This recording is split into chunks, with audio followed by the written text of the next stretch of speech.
sticking to mainly what I know. I've got certain systems that I'm going to be using for it. So I'm going to play my part in that as well. If anything, it's making my life easier. We seem to make everything harder than it needs to be. Future's bright, future's orange. Hey guys, how you doing? First time back in the unit for me for a while. Hope you've all had a good Christmas. We had a good one. It was nice for Harper. We got to, spend more time with her. I'm usually at work, so I got to spend more time with her and the family and chill out. And obviously went to France just before Christmas as well. So we kind of had two Christmases. We had one in France and we had one back here, obviously at home. But we have been a little bit under the weather, everyone in our household, to be honest with you. So it was a bit of a graft. I had to make the Christmas dinner, and yeah, that day I just had enough energy to get through and make it. So boxed that off, got it done. But Boxing Day, wow, it hit me. So yeah, I think a mixture of being unwell and just really just being run down and tired, to be honest with you. But got through it, and yeah, we're back at it. So I hope you guys had a good one. I hope you had a good time with your family. And yeah, just a quick one on Christmas. I mean, I don't think it was as bad as the previous years where you always see mountains of toys on Facebook or Instagram. I don't think it was as bad this year. And, as in, I mean, obviously I've got a daughter now, so the way I look at it, I think I just want to spoil her as well. But the reality is, the amount of toys I noticed that we've got her over the 18 months that she's been here and that she goes through and uses, it's just one of them where I know the only thing that she really does buzz off her more is that time. And that, us playing with her and making her laugh and doing stuff like that. She's never there. Buy her a set of Teletubbies of a week, do what best thing since sliced bread. She hasn't touched them for like 2 weeks now. And it's like, yeah, she just forgot about them. So yeah, and it's always the one where you think to yourself, she opens a present, and you think, oh yeah, this is gonna blow her mind. This one, like, yeah, and she's kind of like, oh yeah, nice one. And she opens something so simple, like she got my sister bought her a timber, like farm type animals and stuff, like little wooden figurines and stuff. Oh my god, she won't leave them alone. She goes up talking to them, oh yeah, shouting inside at the animals, putting them in. It's mad. And then my sister bought her a bike, a balance bike, and she goes to the woods. So you'd think, gosh, she'd be buzzing me on bike, but she just, she's in there. So I just think it's one of them. I think we put a lot of pressure on ourselves as parents and as people to try and spoil our kids, but I just think it's one of them. We should really be spoiling them with our time, when we've got it, and our affection. We need to be present when we get our chance to be there. I know it's hard for us guys who are self-employed, working hard and stuff. I get it, but when we do get it, this is something I'm talking to myself about. When we do get that time, we need to make sure that we're putting it in with them. That's one of my big things for next year that I'm looking to do, is spend more time with Harper. I won't say as in physically just doing longer time with her. I'm on about quality time. So making sure that when I'm with her, I'm present and leaving the work when the work needs to be left. So this is the reason why I'm organising a lot of things in my business, which you're going to be seeing through my videos and through Pro Render Academy and obviously my members group and stuff like that. You'll be seeing how I'm doing it, and hopefully I can give other people support and advice as well. So yeah, anyway, let me crack on. Let me talk to you about what I actually got you here for. So big thing for me, guys, is every year I'm trying to improve a little bit more. I'm trying to get a little bit better. And I just feel like last year for me, towards the back end of it, I feel like I hit a little bit of stagnation. And I, you know what? I'm saying I feel like it. I know I did. I feel like certain things I was involved with got a little bit touchy and a little bit petty towards the end, and I think that kind of made me like die down earlier and end a little bit earlier and make me not want to really focus. It kind of I don't know, towards it just tired me out, mate. I just didn't have the energy for it. Do you know what I mean? So it made me a little bit more stagnant, and I took my foot off the gas, and I started doing my planning again that I needed to do for the stuff that I'm going to be doing going forward. So yeah, I don't really feel like I really developed much last year. I feel like I learnt a lot, but I didn't develop much. No, that might not make sense to you, but I feel like it did end good, as in the people I'm working with now are giving me opportunities to grow myself in a career and get better at it and learn more and get educated more. And that also helps me push on with the other things that I'm involved with as well, like helping other people, teaching other people how to do things, giving the correct information, guiding people. So that's what I do a lot of, and that's what I'm all about, to be fair. So, I'm getting that same treatment from the people I'm working with now. So yeah, it ended good. It's ending good, let's say. But as a whole growth, as for me, I don't really feel like it was the one where I really learned a lot that year, do you know? But that said, anyway, I'm not one to dwell on the past. The future's bright, future's orange. Sport that is sick, in it. But yeah, the future is bright, and going into next year for my rendering business, I just want to share some tips and some information with you guys. A little bit of a heads up of what I'm going to be doing with my business and why, and you can hopefully take something from this as well. So when it comes to my rendering projects, I'm going to be sticking to mainly what I know, which is the thin core applications. I've got certain systems that I'm going to be using for it. So there's some PRB products that I'm going to be using to my advantage. So you will be seeing me going over a lot of services. Like, this is something where I haven't usually done this type of work. Like, well, I've done loads of this work before. Like, I've rendered over all different types of backgrounds, but I haven't. It's not something you really have seen me do. Go over like pebble dashing, or go over painted surfaces, or over difficult substrates. You haven't really seen me do that. Generally, for me, it's EWI, or it's hack off and redo, isn't it?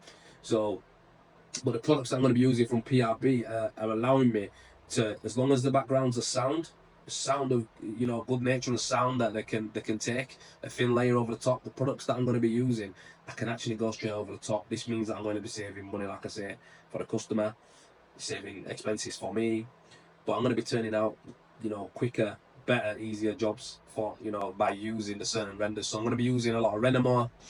I'm going to be using Fondasol and Fondimer. So you're going to be seeing me use a lot of them type of high polymer, really sticky, high quality base coats, but in a certain way where you'll be kind of surprised at how I'm using them, because I know when people are using the other base coats and they're going over dashing and stuff like that, or they're going over paint and they have to do certain things, you have to do certain methods like drilling, pinning, and there's just certain things that you have to do with them systems where with a PRB way of doing it, we don't have to do all of that stuff as long as we've done the right tests. So I'm going to be educating you on that. I'm going to be sharing videos on that. I'm going to be showing you jobs that I'm doing with them type of products there and them systems there, guys. So keep your eyes peeled for that. I'm also going to be pushing more into PRB EWI systems. So EWI is something that I am quite big on as a company, and that is something that PRB are really looking to introduce more into the market next year. So obviously I'm going to play my part in that as well by shooting videos on it. I'm going to be doing my own projects of PRB EWI systems as well, and I'll be going out and helping people who are actually using PRB through their EWI projects as well. So I'll be getting plenty of content and plenty of photos, and I'll be able to interview people who are actually using it, and I'll be able to bring it back to you guys and give you guys some confidence in using PRB EWI systems as well. And again, I'll be shooting more videos about how the application goes onto EWI, because the stuff that I've learned in the last month from the guys down at PRB down in Cheltenham, just from being in the yard and being with Andy and being with Paul and just having a play about and seeing how someone like Paul as well, who's been doing it for 30 years, someone like him actually does his systems, talking to him, going through things, with the machine set up and what machine I'm actually going to use and stuff. It's just one of them where I was thinking to myself, wow, that there is going to help me improve my output as well and improve my quality. If anything, it's making my life easier. And again, if that makes my life easier and the way that we're applying the systems is easier, that means when I pass it on to people like you or anyone who comes to my training centre or people who come to work with me, who I'm actually going to be training who work with me, like, it just makes everything easier. It doesn't have to be hard. We seem to make everything harder than it needs to be. Well, I have done in the past, and I know a lot of other people do as well. So I watch all of the videos that people do and reels and everything they put up, and sometimes I just think to myself now, like, only when you see it though and the penny drops, you think, why am I making hard work of it? And I get that reaction a lot as well when people actually come to my training courses and I show them how to do a 10mm base coat for thin coat. When I show them how to do a 5.5 and measure the top and rub it over a diamond float, it's like mind-boggling to me. It's mind-blowing. Like, wow, how did I not think of that? That's kind of the stuff that I've had from what I've been doing down there with them guys. I've kind of been like, what? How did I not think of that? So yeah, I'm looking forward to passing it on. Now, this is something that a lot of you won't even think of me when you think of monocouche. You won't. But I've done loads of it in the past. It's just one of them things I never really wanted to do it, because I never found something that I was really happy with using all the time. Although there is good monocouches out there now. It's just one of them where the actual system and build up and process of it for me was, I don't know, it's not that it was long, because there's two ways to do it. But with the product that I'm going to be telling you about, that I'm going to be using a lot of this year, which is going to be PRB Super Bro, the way I'm going to be doing it and the way I'm going to be applying it, it's going to be saving me time. It's going to be saving me cost on outlay on the materials as well. And these are different way to do it, and you have to be bang on. Do you know what I mean? So you have to actually apply this properly. You can't just, you know, how do I explain it?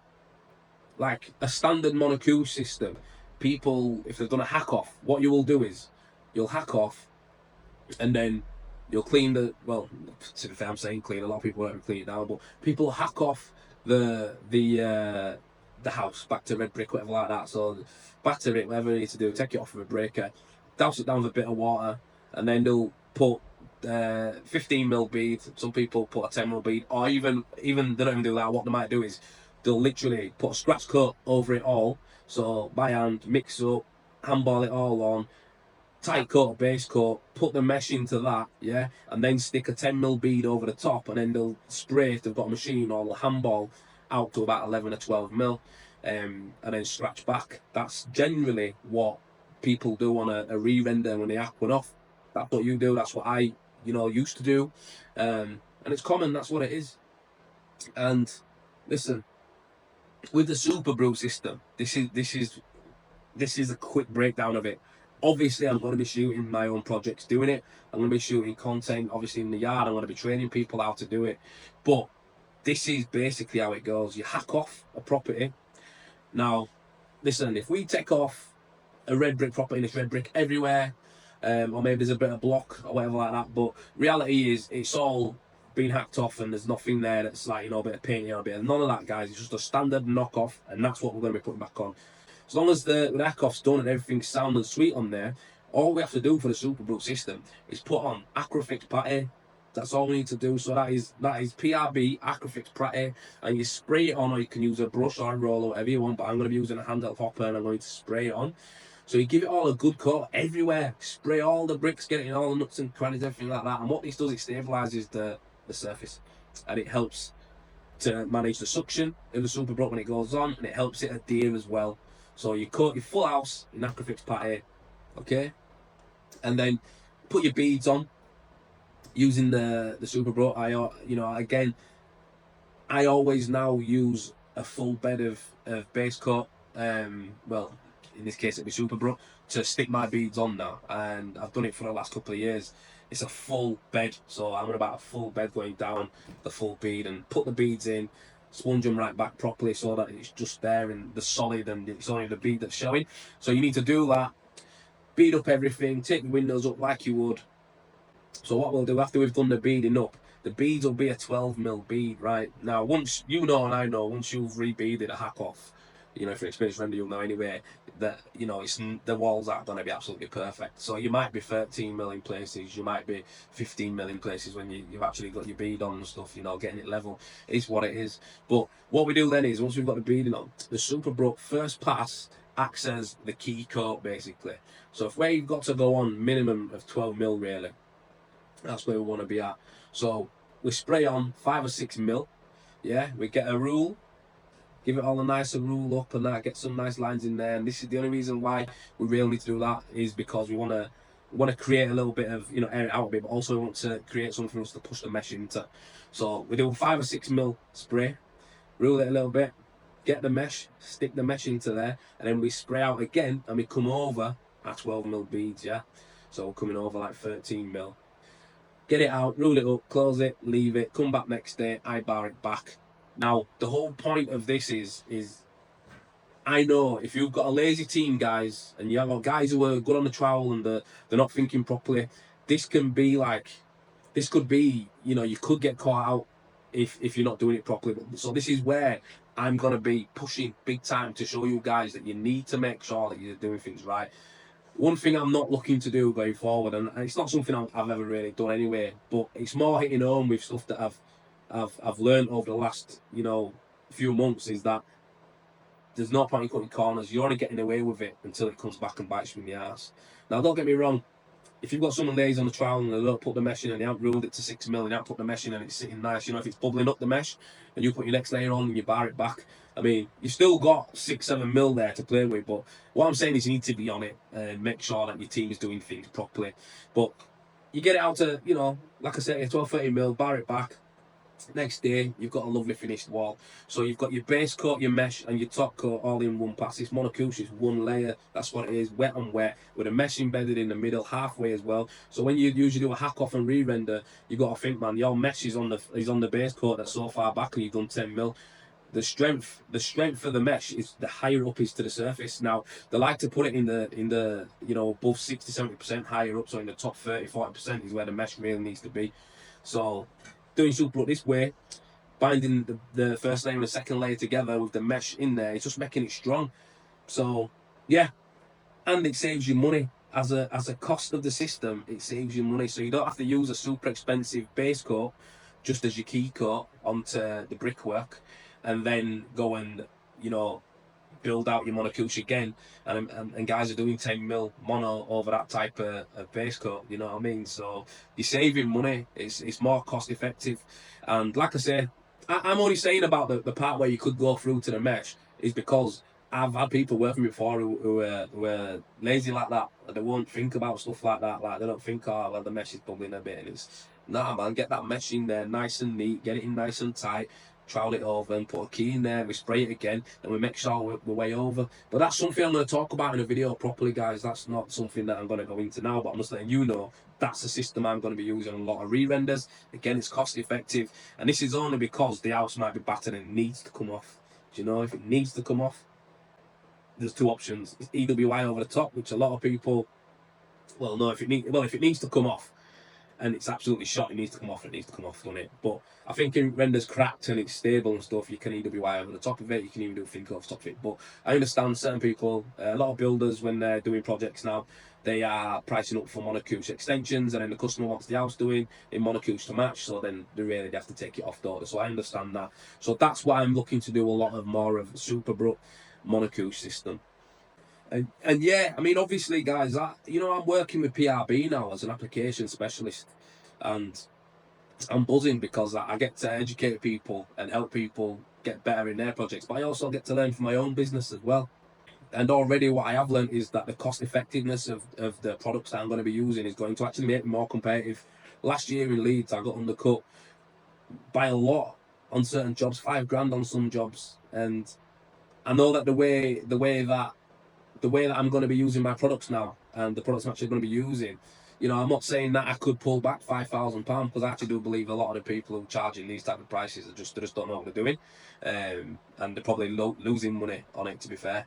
But for me, if I can give myself a fighting chance, I'm all up for that, and PRB is going to give me the opportunity to do that. So yeah, I'm looking forward to it. I'm really looking forward to it. So yeah, you'll be seeing us out there doing more PRB projects, bringing it to Leeds, getting it out there, Finco and Monocouche.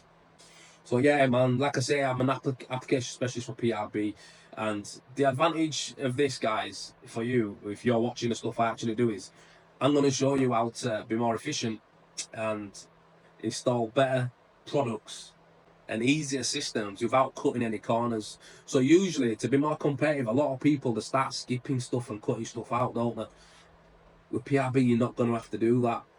With stuff that I'm going to be showing you, you're going to be getting certified systems. You're going to be certified. So this means that you're going to be able to give your customer a guarantee if you become a PRB Pro contractor. So if you become a PRB Pro contractor, everything that I've just told you there, that's going to save you money on the actual outlay of your project as well, and make your life easier actually doing the job, is going to make you more competitive price-wise as well. And that's how it's going up here, because in Leeds, it is mental. Honestly, it is mental. People undercutting for fun, people popping up out of woodwork, and I've never been one to battle with people about who can race to the bottom. I've never been that.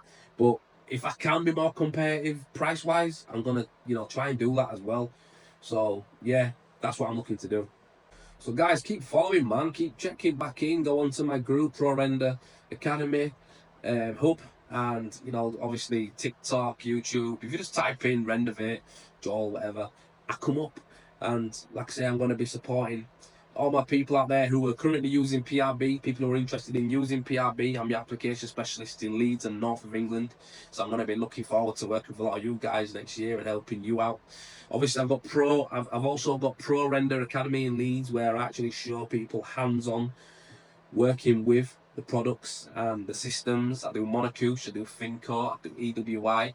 The EWI one is just getting a little bit more redefined, and then I'm going to be probably doing that one from February, March onwards.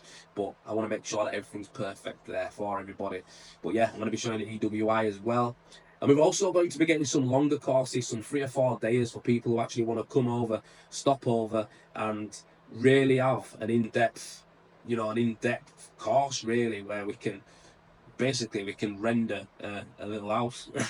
That's what it'll be. That's what we'll do. We'll render a little job together and we'll go through the full process. And each day will be more depth in detail than on the workshops. And the workshops only get a day with people, but that's enough if people are experienced in actual using handboards and trials and they've used a few products before. The workshops are good and I get a good feedback from them. But I know some people have mentioned to me about doing 3 or 4 days. So yeah, I'm going to be doing 3 or 4 day courses as well next year. So I'll be putting up some more information on them on Pro Render Academy.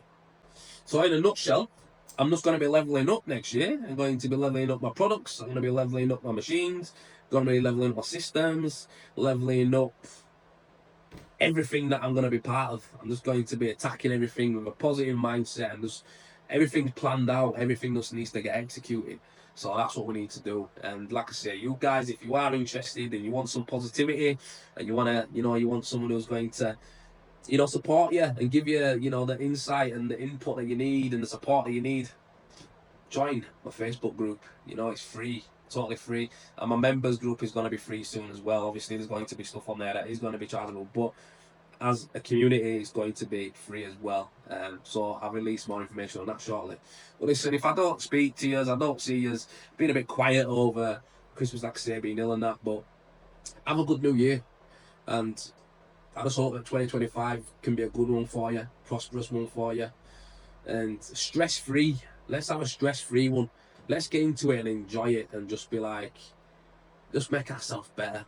I want to come back and shoot the video at the end of next year and watch this one first and shoot that one next year and see how much I've actually grown as far as, how's the academy doing? How's PRB done? Have I done what my role is there? Because this is important stuff to me. I love the challenge. I love being part of something.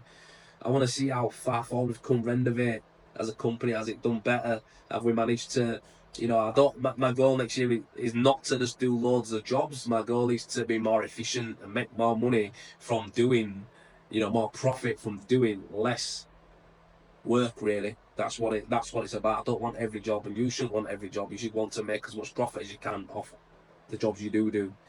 So yeah, that's what I'm looking to do. But yeah, have a good one, and I'll catch you on the next one.